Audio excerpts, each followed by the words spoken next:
I just think most people want to grow, and it's how do you give that feedback? How do you set it out? And I think it's when they come in, they know what an A player looks like, and that we're here to encourage them in that growth, not beat them up.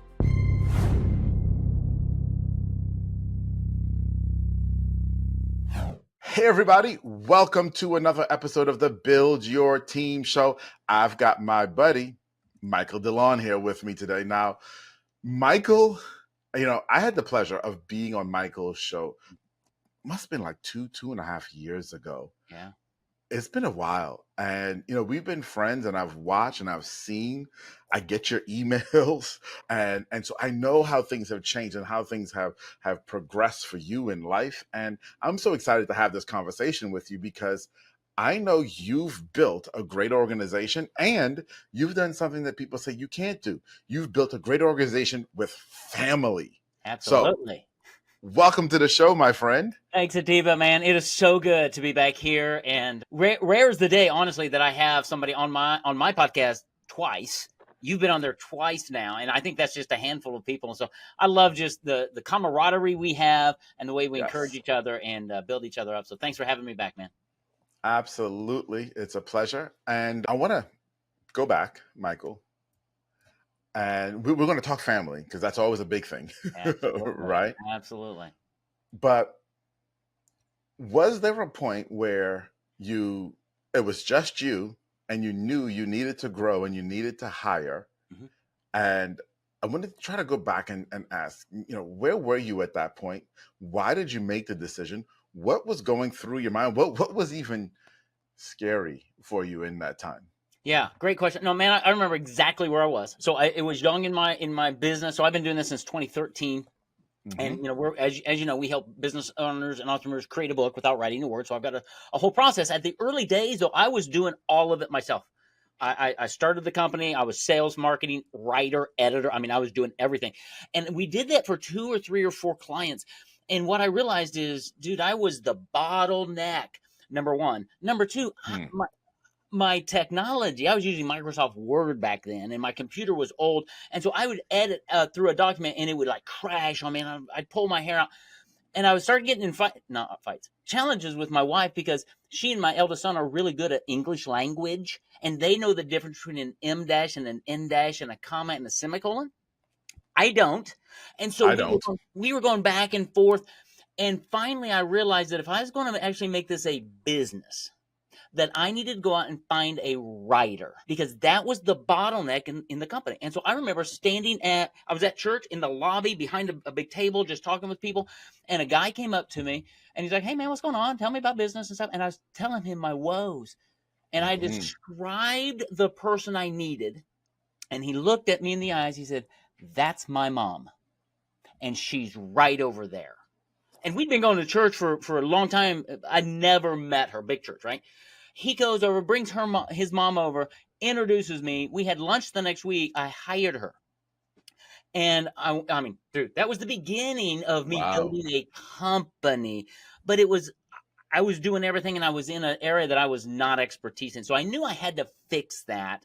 And I knew what type of person I needed. It was just sharing my need with somebody else who said, "I know the person." So, right. Yeah. So let me ask you this. So mom comes in, right? Your friend's mom comes in, and she's a writer. She has the skills that you need. Did you at that point just say, "This is what I need," turn everything over to her and turn a blind eye and run away? Not totally.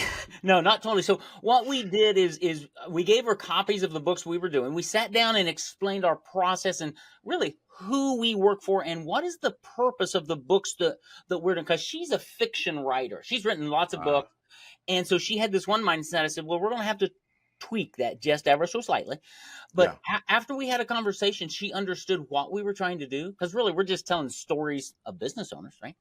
She was able to do the writing. She submitted it back to me and my son and my wife, and we would read what she had. But because she was so experienced, she really knocked it out of the park, which was amazing to me. The first hire was like, glory. I mean, the angels were singing. It was, and understand, I mean, she was part-time, right? My business was still small, so I didn't she was part-time, but she was my number one writer.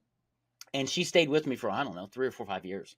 But no, it wasn't just, hey, here comes the dump truck and go. She had to have direction, and I had to help her understand how really to relate to clients, because a lot Hmm. of writers never relate to the client. They just get the manuscript or whatever, and then they do their magic and send it back. We actually have relationships, and she talks with them, so we had to work through that. Ah, We had to okay. work them out. So that's great. Now, I'm sure everyone listening wishes that they had that guy and wanted to clone that guy and say, hey, can you clone that guy and get me the perfect Yeah, hire right off the bat, yeah, right? And it doesn't always work that way. it doesn't. It doesn't. And Yeah, it isn't always that easy, it's right? not. Yeah, I've got a coach, Mike Crow, over in Texas. He runs a home inspection company, and he said he hired his first person 7 times because he kept going through people trying to get it right, right? And then he finally figured out how to hire. So I learned some things from him before I did. It's not easy, but I really think, brother, that business owners go at it a little. I don't know if I want to say wrong, but they put things in the wrong order. At least in my perspective, I'm always looking, number one, for character. I can teach a lot of things. I mean, if you come to me and you're a writer, I can fit that. Writing at one level, right? Now, if you're an IT guy, don't come to me for writing. But if you're a writer, come to me. But let's talk about character. Who are you and who are we? We lead with core values. We lead with company culture. We want to know if you're a good fit. Because if you're not a good fit, I don't care how good of a writer you are. So we always talk about character first. Then we look at now compatibility. Do I like you? Are you compatible with the team? Because if you're just a recluse, you're probably not going to be really good connecting with our team members, and it's going to be hard to give you feedback. So character, compatibility, then competency. You got to be good, right? But that comes later because we can help refine your skills. And we do even today. As we bring writers on, we have a standard for A-level writers. Well, not everybody we hire is an A-level writer, but they become that over time. So those are the 3 things we really look for: character, compatibility, and competency. That's where it starts for us.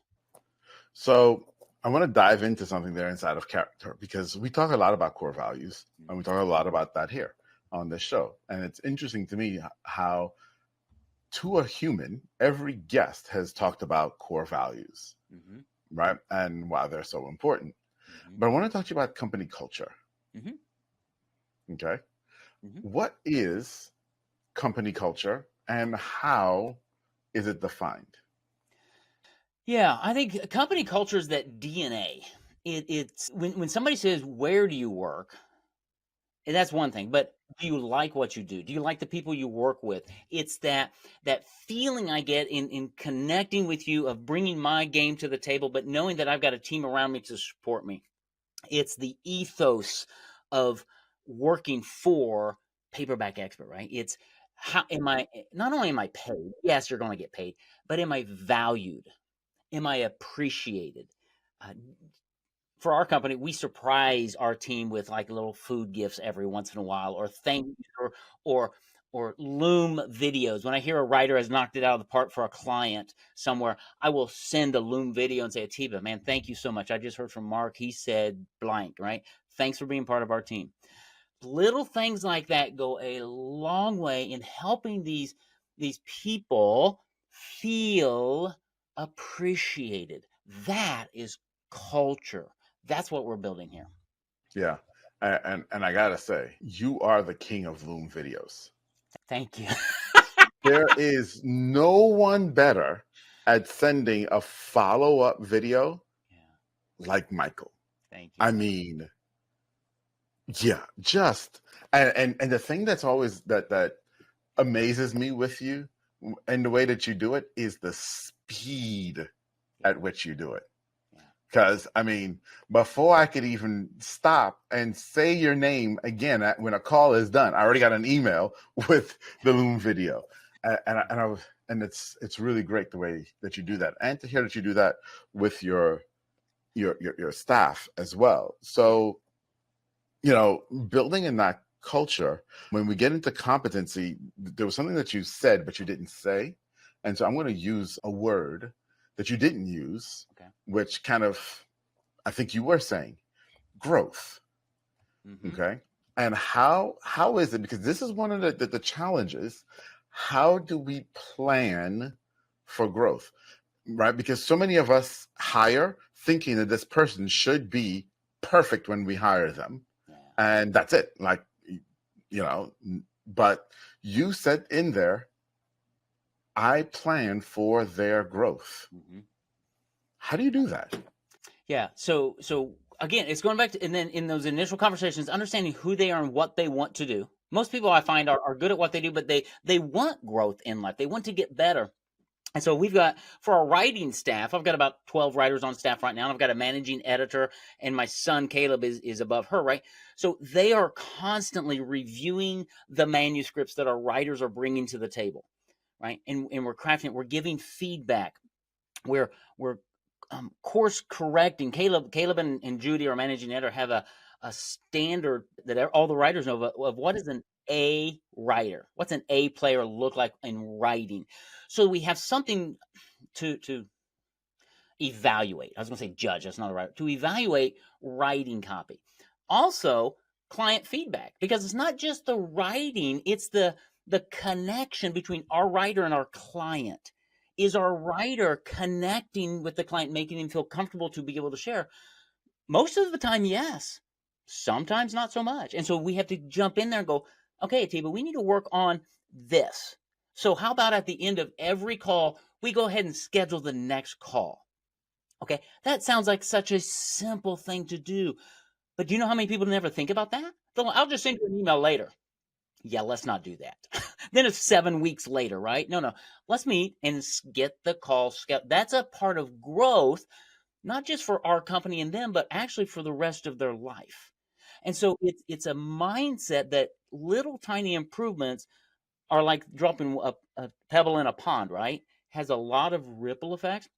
I just think most people want to grow, and it's how do you give that feedback? How do you set it out? And I think it's when they come in, they know what an A player looks like, and that we're here to encourage them in that growth, not beat them up. That's not helpful. So did you always have that A player standard? So like when mom came on, right? Did you say, hey mom, here's A player standard. We'll figure out where you are and help you grow. How did you develop that? Because I think that too becomes a point of frustration and stuckness for some business owners, because they will hear you or I talk about this, and you may say, but you've got a Caleb, and then you've got a Judy who are managing this crew of people. I just got me. I don't have time to come up with how did you come up with this standards? Yeah. So you won't like the answer. Your audience won't like it. Is I hired a Caleb. And Caleb actually put this all together. My son Caleb, who's my chief operating officer, because he saw that we had, back at that time, probably 7 or 8 writers, and they were all over the map. So he started bringing structure to our organization. I think he read the book. I think it's How to Hire A Players. I'd have to go back and ask him, but that's the one that pops to my mind. And in this book that he wrote, the guy kind of laid out the philosophy and then kind of a framework of how to hire A players. And so Caleb took that framework and modeled it for our company. And that's how we got to where we are with a standard of A players and B players. And if you're a C player, you don't get hired, right? You've got to have there's a threshold, but we want to help you go. So that's how we got here. Now, if you don't have a Caleb, that's okay. Just go buy the book. Read the book and start implementing some kind of a framework so that you have great communication. And it makes accountability a lot easier when everybody's on the same page. Yeah, so I found the book, How to Hire A Players by Eric Herringcall. I think that's how you say last name. Eric Herringcall. Yeah. All right. So we got the book here. Found it. Okay. How to hire A players. I'm pretty sure that was it. I think the thing though that you said there that's so important is you have to, one, either hire the person, the operator that has the expertise to know how to build these systems, or two, You've got to do the blood, sweat, and equity thing and build it. Yeah. But it has to happen in order for your company to grow. Or 3, hire a coach like my guy in Texas that hired his first guy 7 times and talk with a coach and say, okay, what did you do? I don't have the time to learn it. I don't have the money to hire a Caleb. Give me a plan or a process, because I know there are coaches out there who can help you. So that is the third option. But yeah, you've got to own it as a business owner. And yeah, fortunately, my son came along, Caleb, and he's built that whole back end and has structured everything. Because of Caleb, dude, and I'll say this out loud publicly. Because of Caleb, I actually have a business and not a job, because he has built systems and people and processes that have freed me up to do things like this. But without him and his expertise and his reading and his understanding, we would still be we'd be a much smaller company. Okay, so let's turn the corner then and talk about that. Okay. Right? Because you mentioned Caleb multiple times, who is your son. Yeah. And so there's all kinds of adages about doing business with family that says, don't ever do it. It's the worst thing ever, right? You don't mix business and pleasure. You don't mix family and, separation of church and state even gets invoked in talking about family and business, right? That's on one side.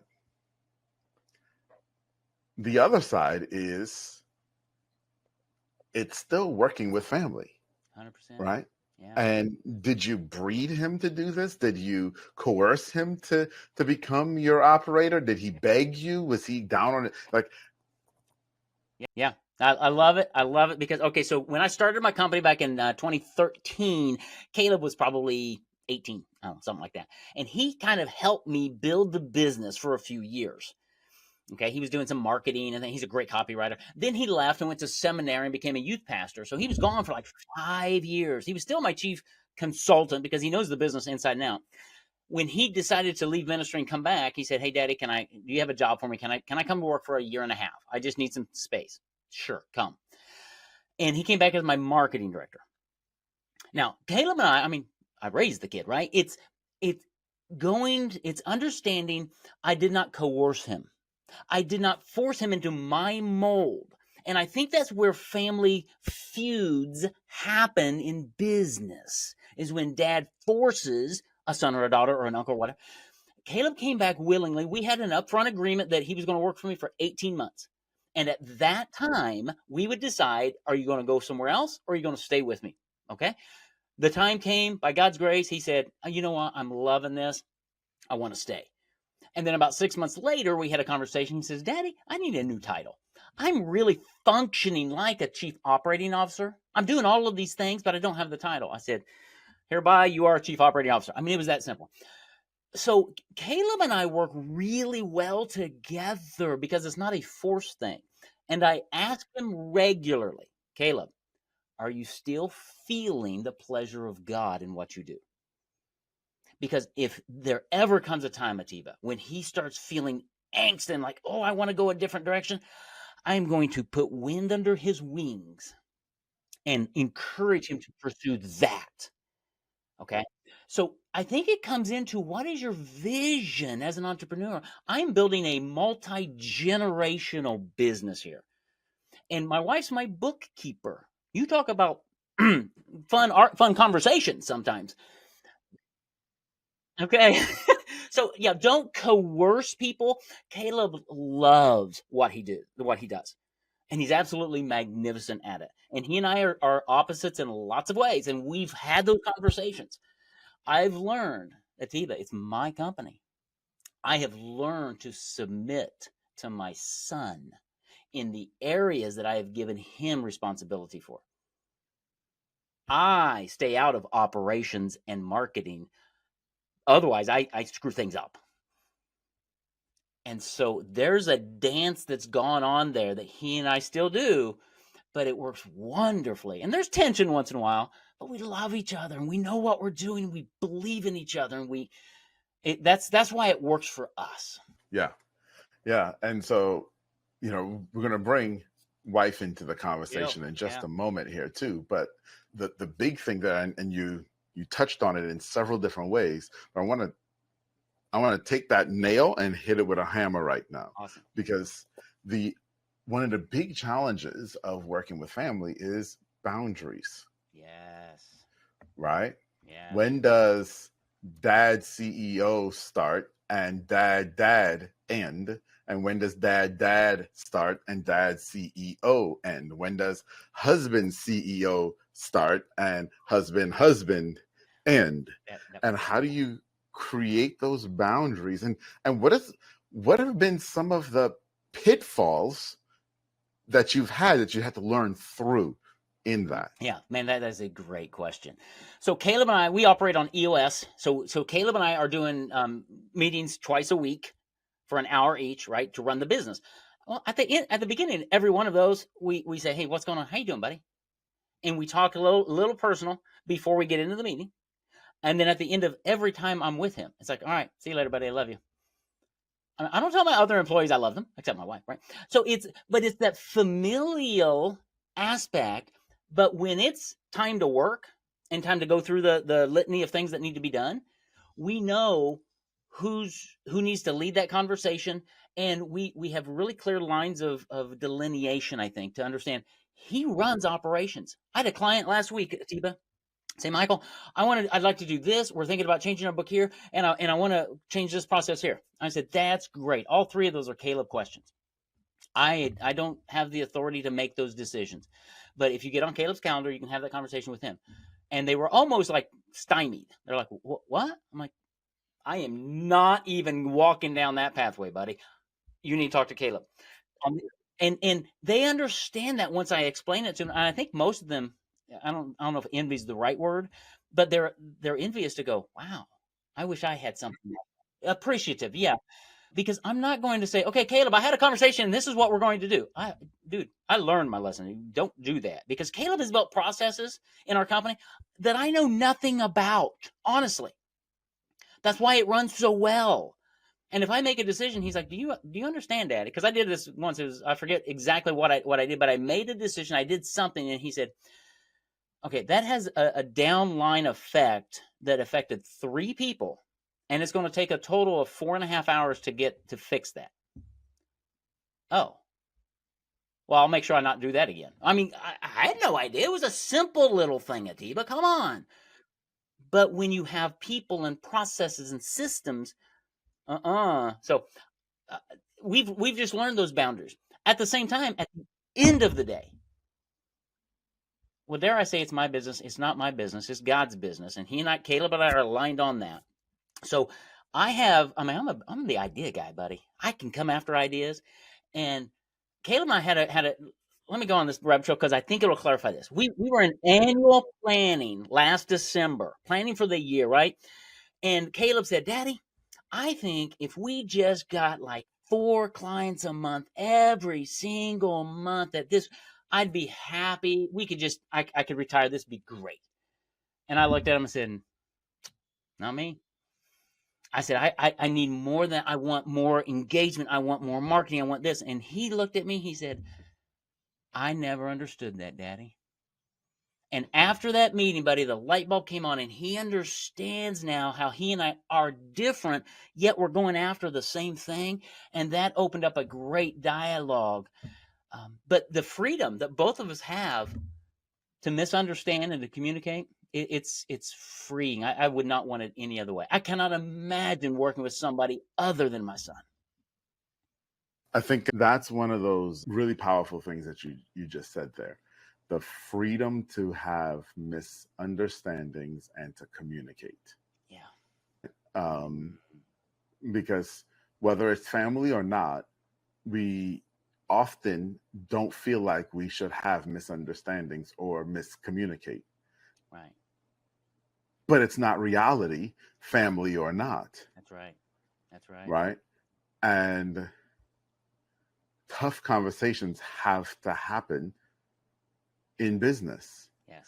And we have to also recognize when we are the bottlenecks and we are the screw ups, which is a lot of what you're saying, right? And know to take our hands off the wheel or put them on. Yes. Yeah. Oh, I had a great idea last week, Atiba. It's going to revolutionize our company, right? And I said, Caleb, what if we did this? And he looks at me and says, Daddy, that's a great idea. Let's put that on the parking lot for our next planning session next quarter, and we'll talk about it then. Oh, okay, you're right. Because he knows that I'm an idea generating factory. We've had the conversations that, please, Caleb, please don't take out your bazooka and shoot down my ideas, because that kills me emotionally. Just understand, I'm thinking out loud, and I need you to say, that's a great idea. Let's put that off. Let's see how it fits. But let's not move the ship. I mean, I don't run a speedboat here. I run a cruiser, right? And it doesn't turn that fast. So understanding that I have the freedom to share, he has the freedom to do things, and we allow it to ruminate. It's like a crock pot sometimes. Yeah. So I'm honing on that bazooka comment there for a moment. No, because, another trap that so many of us as business owners fall in is that we've got to be the smartest person in the room. Oh, yeah. And our employees take that on in terms of, well, that's what you said, that's where we're going, even if we're jumping ship and changing. And the reality of you acquiescing control in terms of the good of the greater organization, right? That it's not about you. And this is where I want you to help us understand here, right? That difference that the organization must win, not Michael. 100%. Right? Dude, yeah. How did you get there in that understanding? Yeah, so that goes way back, brother, to my core beliefs in all of life and all of business. I'm a follower of Jesus Christ. I believe, Atiba, at the bottom of my soul, that everything I have is a gift from God. I am not an owner of anything. I am a steward of whatever God has given me. My house, my cars, my family, my business. This is not my business. I believe he gave me the idea for it. He gave me the name for it. He's guided and directed me. So I am a steward of this thing that needs to outlive me, number one. Number two, on June 29th, we just passed it 2 days ago, June 29th, 1987, my dad was killed in a motorcycle accident. Okay. Well, thank you. I appreciate that. It was actually a great turning point in my life for a lot of reasons. But I live this day as if it were my last. So I always ask myself, if I get taken out by a truck or a train or have a stroke, will my business continue? Because I touch the lives of 30 plus families. This company has to survive over Michael. That's what gives me that perspective in how I steward it and how I, as you said, acquiesce. It's not about me. So that's where it all came from, I believe. So, okay. Then I'm going to get controversial. All right. There's a lot of teaching, a lot of even coaches who teach business owners to make their business all about them and the fulfillment of everything that you want. Okay. Yeah. Now it's couched in the build your business around your life. Okay. Which has noble roots to it. But where do you sit with any of that teaching? Yeah. I'm not against it as long as it's done in the right perspective. Meaning, I love my life. Dude, I take Fridays off. So I've built my business to support the lifestyle that I really want, right? And we're always growing and iterating it. But I do it in such a way that my team and my clients are always well served. So if there is a time when I need to work on a Friday to have a call, I had two calls, not sales calls, 2 calls on this last Friday with clients and partners because it needed to happen on Friday. Okay, I can do that. It's not like I'll never take a call on Friday because I get the day off. No, it's to rejuvenate myself. I know I need that time. And so I've built it that way, but it always comes after we've built the systems, the peoples, and the process, and people know that. Okay, so the other thing, July 4th coming up. We're recording this a few days before July 4th. Last week, I asked Caleb, I said, dude, I'm taking July 4th and 5th off. Are you? And have you connected with our writers and our managing editors? Say, are you taking some time off? because a lot of them are 1099, right? They work with it over and over and over. Sometimes they don't take time off because they just feel they always have to work. It's like, no, no, no. We give bonuses to our 1099 people. We just say, you know what?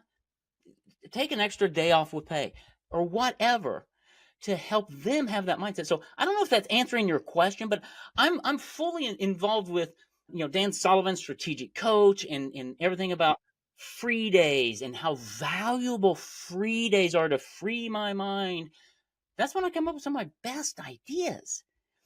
So it's structuring all of that, but making sure that my team is valued and my clients are served. Absolutely.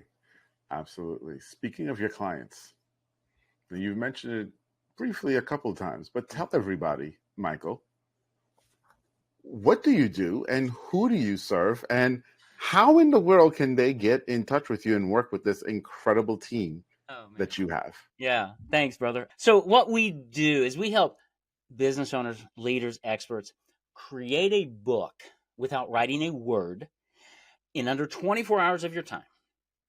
And then we teach you how to use that book, how to leverage that book in your marketing so that you'll gain clients, get referrals, grow your revenue year after year after year.